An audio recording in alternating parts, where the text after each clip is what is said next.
దేవాలయానికి వెళ్ళినప్పుడు దేవుడు కనపట్టలేదు నాన్న అని మనం ఏడిస్తే ఆ తండ్రి వారి భుజాల మీద మనల్ని కూర్చోబెట్టి దేవుణ్ణి చూపిస్తాడు. అప్పుడు మనకి తెలుస్తావు మనం కూర్చున్నదే భగవంతుడి భుజాల మీద అని.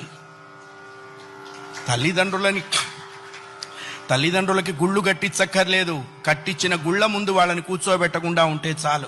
అది నేర్చుకోవాలి. మనం బ్రతికుండగా వాళ్ళ అనాథాశ్రమాల్లో ఉండటం ఏంటండి? ఇంకంతకంటే పాపం ఏదైనా ఉందా? కాశీలో యజ్ఞం చేస్తే వస్తుందా? రామేశ్వరంలో అన్నదానం చేస్తే వస్తుందా? జన్మనిచ్చిన తల్లిదండ్రులు ప్రధానము. వాళ్ళని నువ్వే సేవించాలి.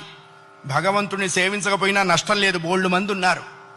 జన్మనిచ్చిన తల్లిదండ్రుల్ని సేవించాలి, అది కర్తవ్యము. రామాయణం అదే చెప్పింది.